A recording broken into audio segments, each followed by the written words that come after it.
Hello everybody, welcome back to my channel. My name is Queenie. For those who don't know me, reviewing Married at First Sight UK 14 and 15. Yes, I am 3 episodes behind.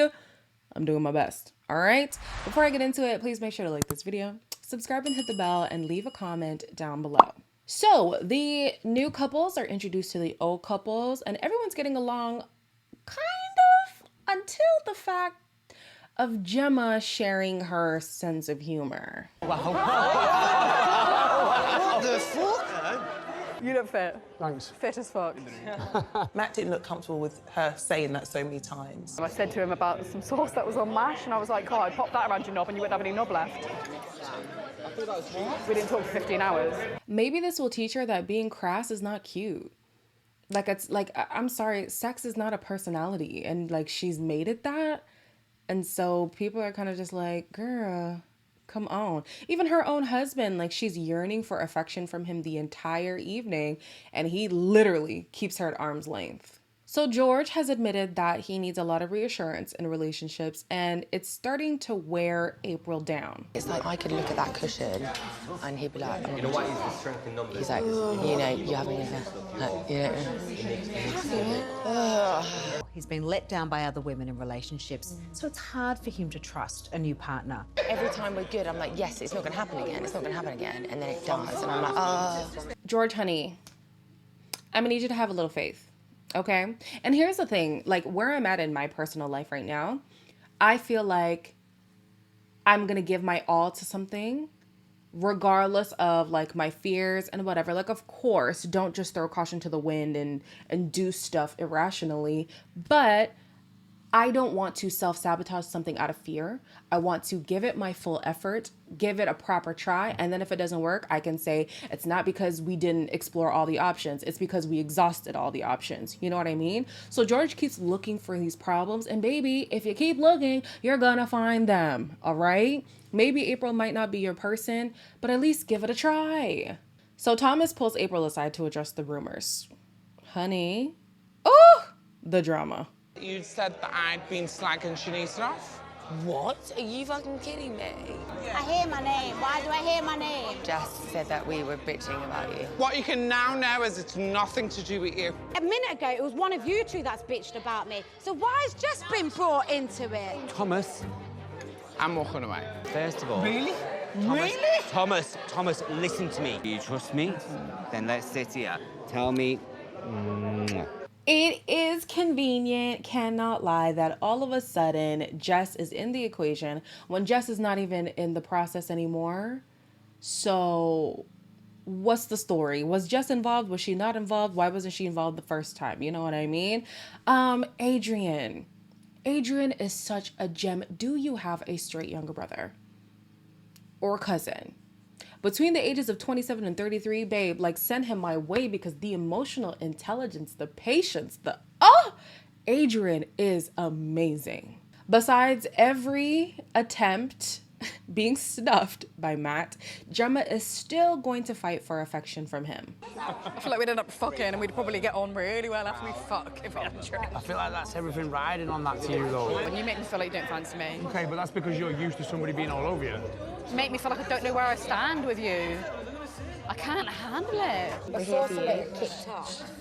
I just want to know if he fancies me, but he's like... I know, I can tell that. I can see that. I've asked Jem for space, and because she's had a drink straight away, you don't fancy me. We had this chat 3 hours ago. You know, I can't really be mad at him at this point because I've heard the rumors, y'all. I've heard the rumors and we are going to talk about it, okay? His verbiage is, I'm not there yet. And so he wants to be there, and there was hope of him being there at the beginning of their marriage. But if she's this full on without any reciprocation, I'm sure in his mind he's thinking, dang, if I was to even give her a little bit, how far would she go with this? Because she's so crass and I've given her nothing. So I can understand him being like, I don't even want to entertain this because you're already doing the most with me doing the minimum. There's a point in George and Matt's conversation where George is like, I know you're a good man. From what? From 2 hours? You know Matt is a good man. George, please. Please. Like, George just makes these assumptions in his head, and I'm not saying like he's wrong. I'm just like, where did you come to that conclusion?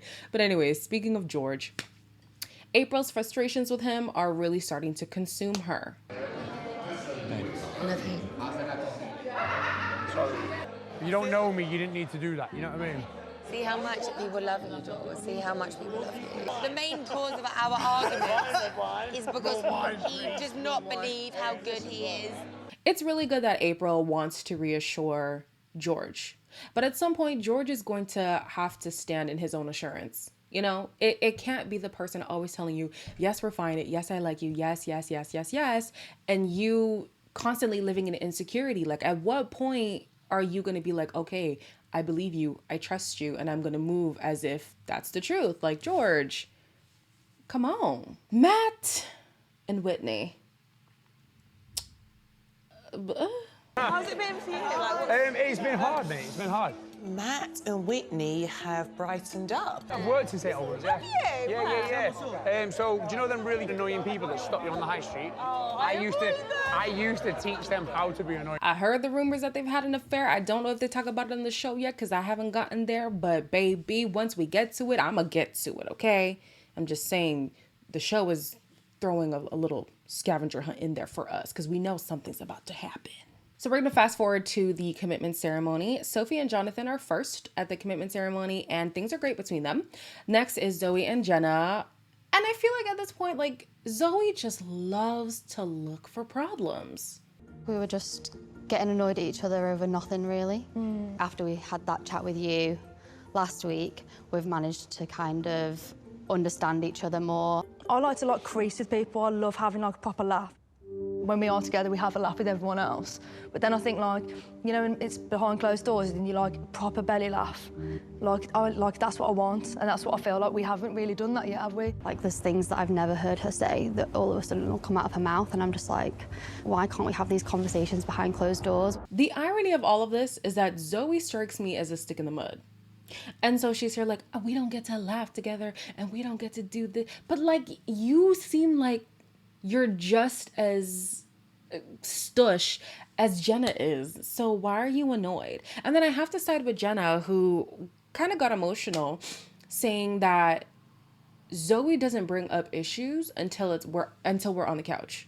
And now all of a sudden there's these big things that are hindering our connection that I never knew about and I wasn't given the opportunity to flesh out. Now, with having that perspective, when Jenna was asked by the experts if there's anything wrong, she should have said that.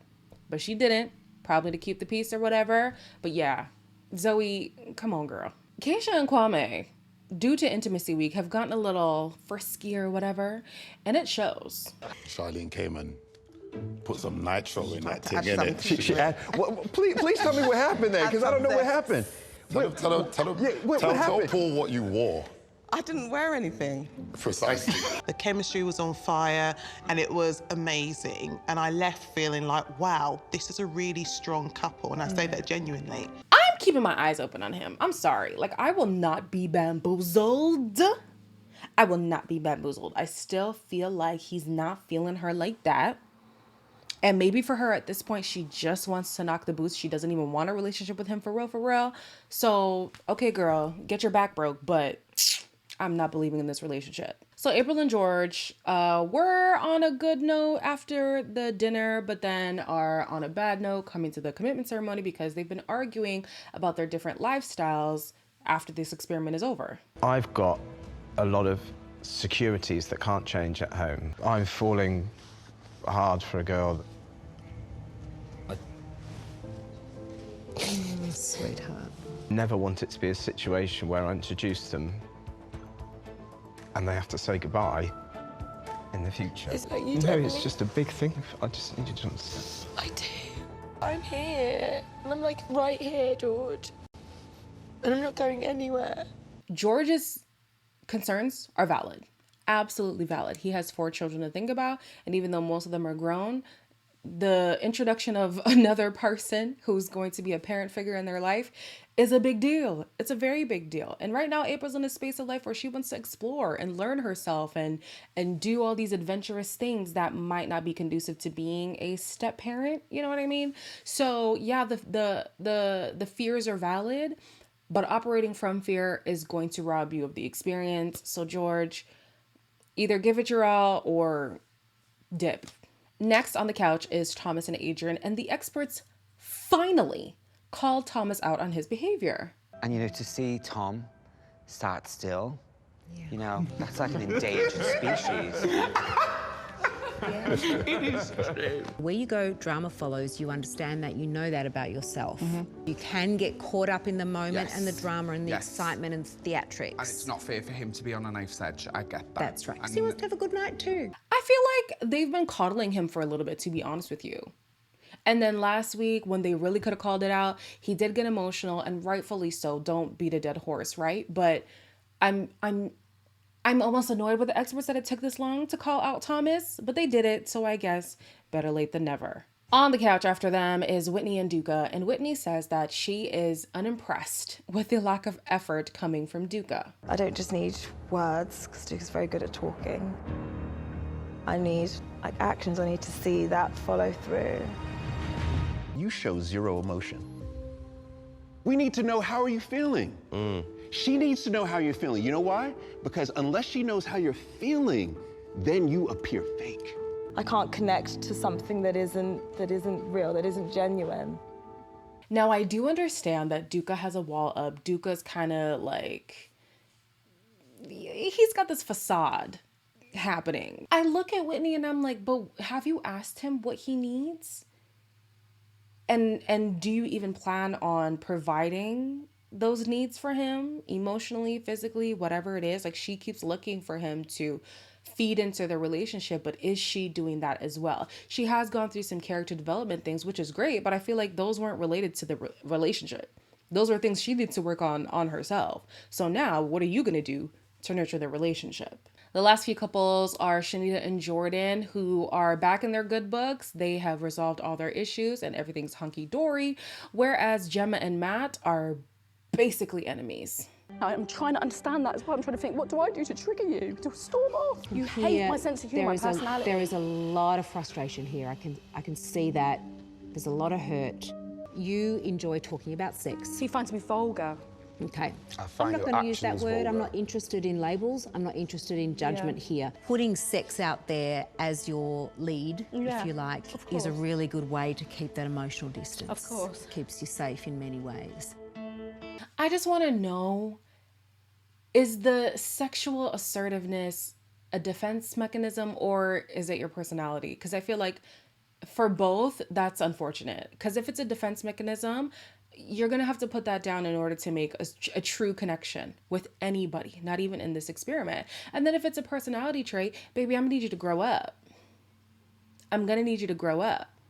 There's no way that you can operate from sex, because you cannot have sex all day, every day. At some point, you're going to need to have a human connection with somebody, to have some kind of foundation that is sustainable. And unfortunately, sex is not enough. Babe. Oh, they need to provide counseling before these people come on this damn show. But anyways, I'm going to do episode, is it 16? On Sunday, so stay tuned for that. As always, like, comment, share, and subscribe, and I'll see you guys in the next one.